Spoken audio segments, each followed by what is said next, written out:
Alhamdulillahilladzi karamna bi syahri Ramadan wa hadana bil Qur'an. Salatu wassalamu ala Rasulillah sayyidil anam wa ala alihi wa ashabihi kiram.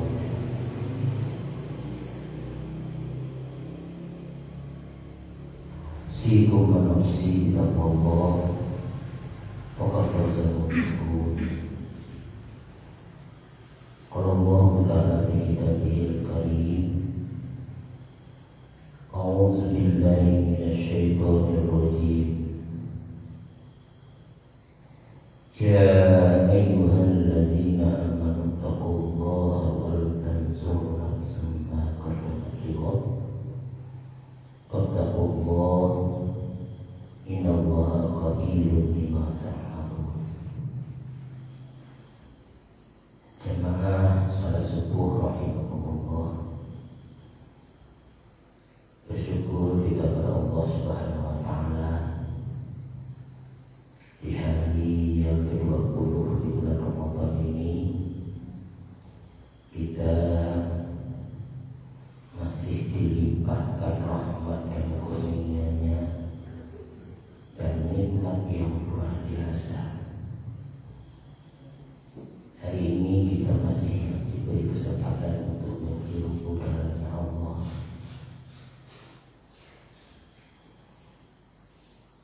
Kita diberi sehat dan sempat. Pagi ini kita lengkapi ibadah kita dengan taklim, karena sesungguhnya menuntut ilmu atau sehatnya nasihati wa tawassaw bil haqq wa tawassaw bis sabr kita implementasikan dengan kuliah singkat ini. Mudah-mudahan menjadi nasihat yang bermanfaat untuk kita semua, khususnya kepada diri kami pribadi. Bapak dan Ibu jamaah semua, ketika Al-Imam Al-Ghazali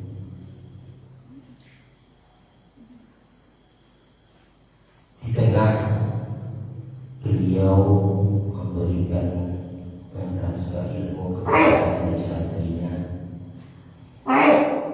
beliau ingin menguji para santrinya apakah selama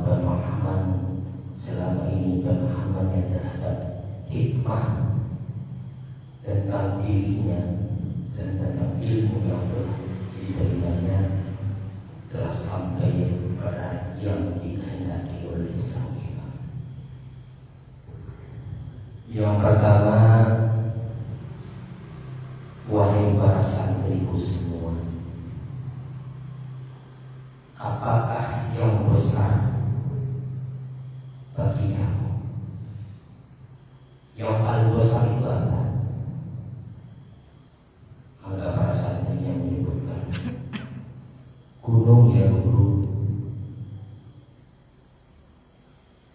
rumah yang besar.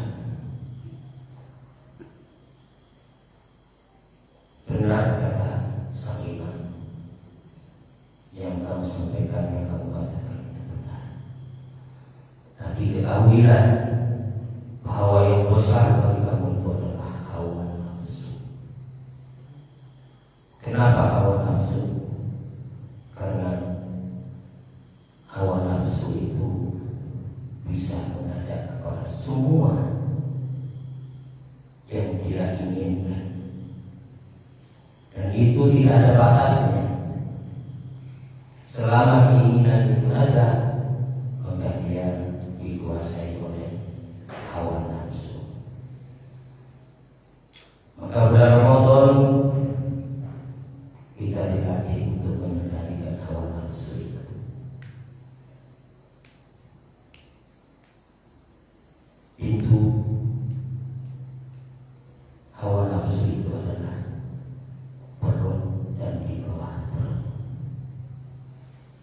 inilah yang kemudian Allah memerintahkan kita berpuasa, mengendalikan dua itu, perut dan yang di bawah perut. Apakah nafsu itu tidak boleh? Boleh. Karena setelah kita berpuasa sehari di siang hari, maka malam tidak boleh menuruti kehendak nafsu, tapi tentu dalam batasan-batasan yang diperbolehkan oleh Allah Subhanahu wa Ta'ala.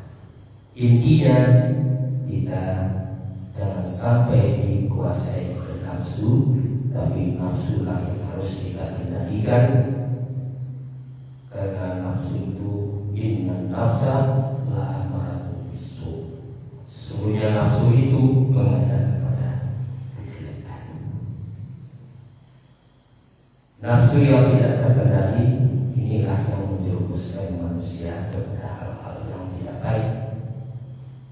Nafsu yang baik atau nafsu mutmainnah, maka nafsu inilah yang kemudian menyemangati kita untuk taat kepada Allah, melaksanakan perintah Allah dan menjauhi larangan Allah. Maka kenalilah nafsu kita, karena kita sendiri yang tahu. Tanpa nafsu kita juga tidak bisa hidup. Tanpa nafsu kita juga tidak bisa berketurunan. Tanpa nafsu kita juga tidak berusaha, tidak bisa berusaha. Bagaimana berusaha ketika siang lemas, tidak bisa apa-apa? Kenapa? Ingin mengendalikan nafsu. Yang kedua, saya bertanya, wahai para santriku, apa yang paling dekat denganmu? Mati. Yang paling dekat denganmu, kata santrinya, itu adalah orang tuaku, saudara-saudaraku, keluargaku, dan tetangga-tetanggaku. Sang imam menjawab, benar. Tapi sesungguhnya yang paling dekat dengan kamu itu adalah kematian. Mati kita tidak tahu waktunya kapan dia datang. Setiap saat kita itu mendekati kematian. Jadi kita memanfaatkan waktu yang sebentar.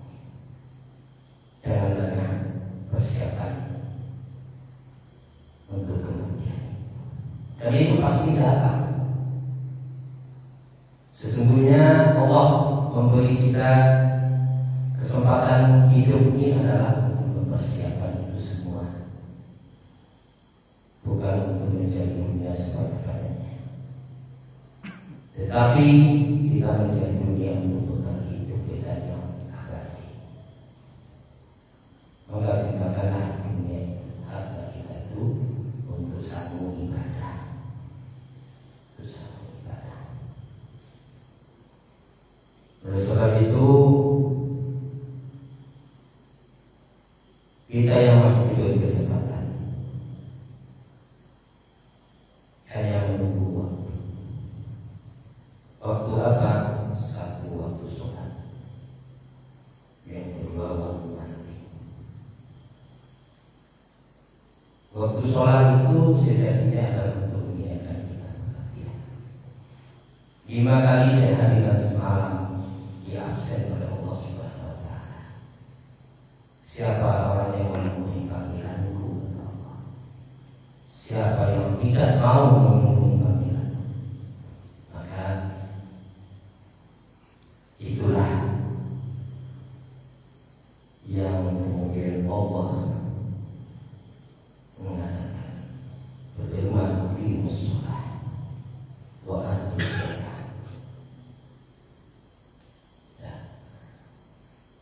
Salat itu adalah perintah Allah yang langsung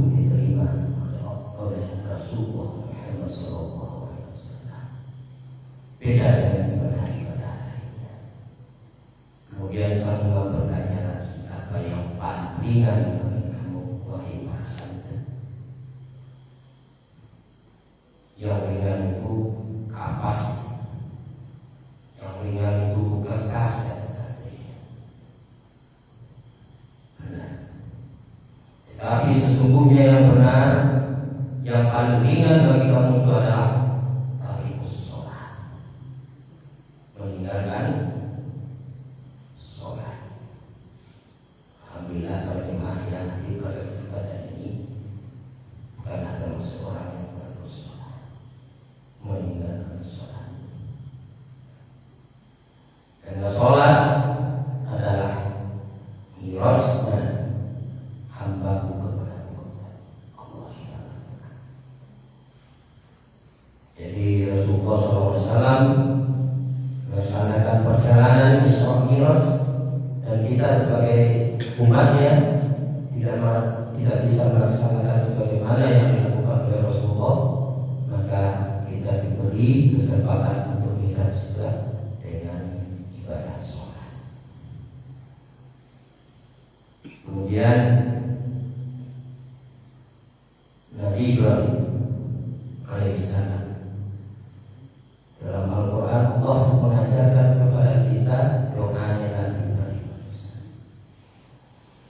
Rabbi ja'alni muqimas sholati wa min dzurriyyati Rabbana wa taqabbal du'a. Inilah yang kemudian setiap kita mau melaksanakan sholat kita baca doa.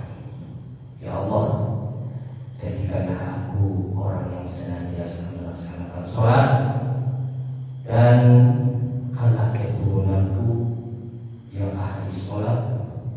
Ya Allah, kabulkanlah doa. Yang ketiga, yang keempat, sang imam juga bertanya, wahai para santriku, apakah kamu tidur? Wahai para santriku, apa yang paling berat bagi kamu? Apa yang paling berat? Kata santrinya, besi ya guru, batu ya guru. Benar. Tetapi sesungguhnya yang paling berat bagi kamu itu adalah memikul amanah, melaksanakan amanah. Diri kita ini adalah amanah dari Allah Subhanahu wa Ta'ala. Ruh yang kita pakai ini adalah amanah. Jasad yang kita pakai ini adalah amanah. Mata yang diberikan oleh Allah Subhanahu wa Ta'ala ini adalah amanah. Mulut yang diberikan oleh Allah Subhanahu wa Ta'ala ini adalah amanah.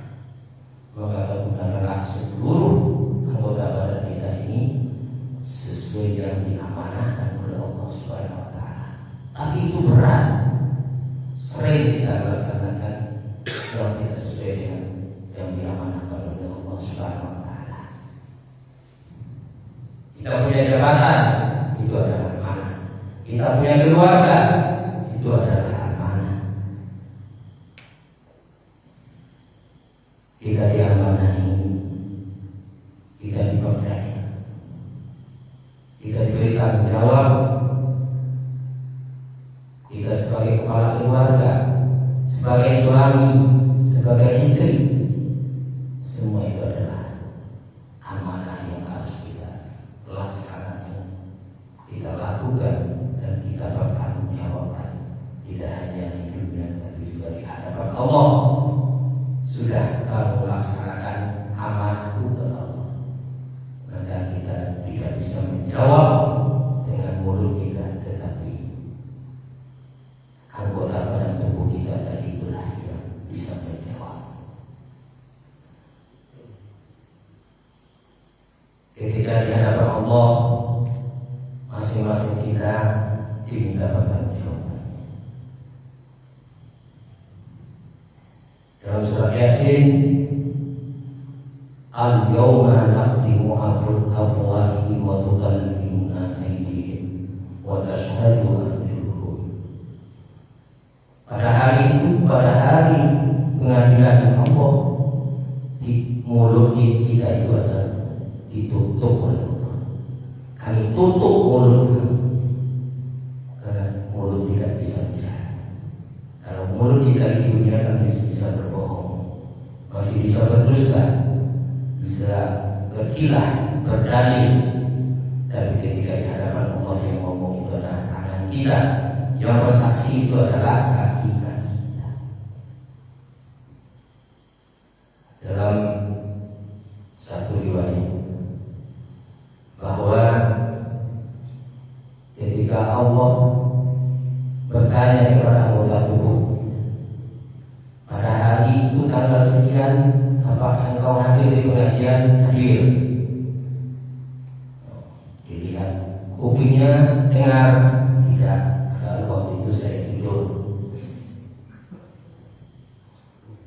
Kemudian matamu berfungsi, ada tanda-tanda pahala di situ? Tidak, karena waktu ustaznya ngaji matanya merem.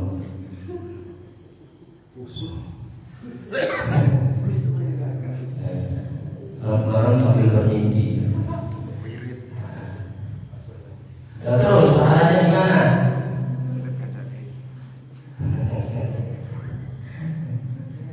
Oh, ternyata bokongnya masih nempel di karpet, dia masih duduk di situ walaupun dalam kondisi tidur. Ini pahalanya ada di bokong. Yang masuk surga, ya bokong yang masuk surga. Yang masuk bokong tuh ya Allah. Nah ini, jadi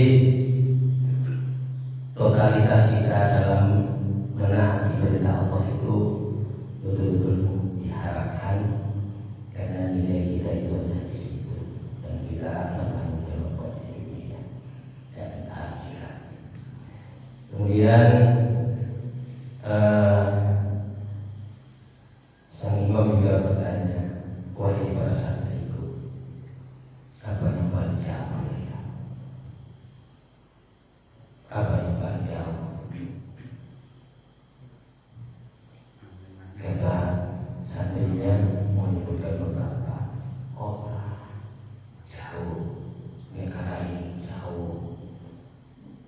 Ketahuilah bahwa yang paling jauh dari kamu itu adalah masa lalu. Sedetik berlalu itu tidak akan kembali. Semenit kita gunakan waktunya yang tidak bermanfaat, maka kita itu tidak bisa memperbaikinya. Satu kali sholat kita tinggal, kita tidak bisa untuk berhubungnya kembali. Maka Allah bersumpah dengan waktu, wal asr, demi masa. Innal insana lafi khusr, sesungguhnya manusia itu merugi.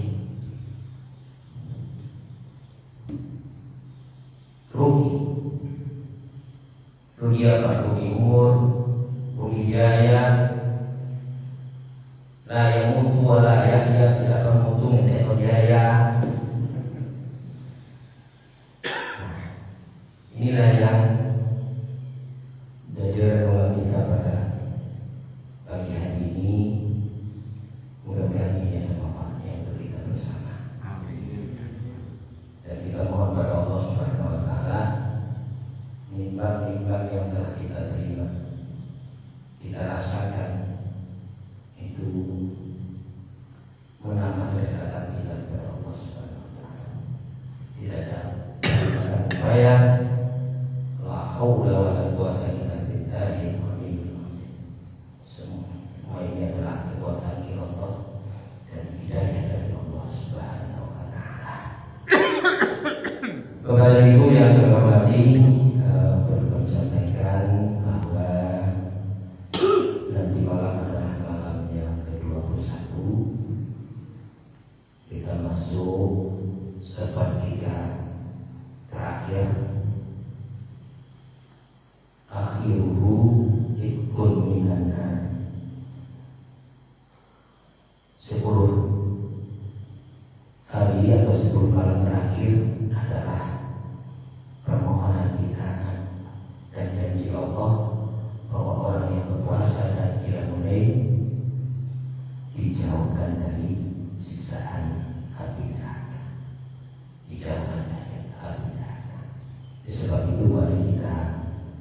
isi, kita manfaatkan malam-malam 10 terakhir. Kami dari takmir mengadakan salat lail mulai jam 2 malam.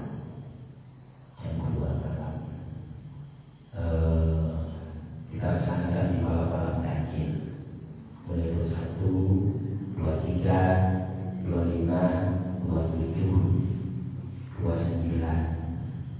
29 itu ya 29. Insya Allah kita menurut perhitungan hisab hari raya tanggal 31. Tanggal 31 maka sempurna puasa kita 30 hari. Kalau mau puasa 30 siji kalau atau 28 boleh. Jadi 29 atau 30 ya. Ada yang puasanya di tanggal pertamanya tanggal 1 pas, kemudian puasa lagi tanggal 30 tengah bolong sama pada hari raya. Jadi satu itu, kemudian zakat fitrah. Ingatkan lagi untuk zakat fitrah kita sudah beramil. Kalau selama ini kan panitia, jadi saya lihat dari saya pelajari bahwa panitia itu tidak ada dalam aturan syar'inya. Yang ada itu adalah amil. Ya. Amil, maka di Basnas itu urutan ke bawah UPZ, maka kita kemarin itu kita mengajukan mendaftarkan amil masjid Baitul Mutaqin ini di Lazisnu, dan insyaallah itu akan melayani Bapak Ibu menerima dan menyalurkan zakat fitrah Bapak Ibu semua, termasuk zakat mal. Jadi moga kita fasilitasi itu. Yang ketiga itu nanti pelaksanaan sholat Id tetap di sini dan menunggu informasi lebih lanjut. Kami mohon untuk bersama-sama kita meramaikan masjid kita ini, dan Bapak dan Ibu yang mau mudik ya sudah silakan mudik, tapi selesaikan seluruh kewajiban ibadah kita, karena di perjalanan mudik itu nanti ya bisa mepet hari raya, terus zakat fitrahnya belum dibayar, jadi tidak sempurna. Mudah-mudahan amal ibadah kita selama bulan Ramadan diterima oleh Allah Subhanahu wa taala. Kami dari Takmir Masjid Baitul Mutaqin bisa melaksanakan amanah yang telah Bapak Ibu semua berikan. Maka oleh sebab itu bantuan Bapak Ibu semua itu adalah kunci kesuksesan kami. Kami tidak bisa berbuat banyak kecuali bantuan dari para jemaah semua. Banyak maaf. Wassalamualaikum warahmatullahi wabarakatuh.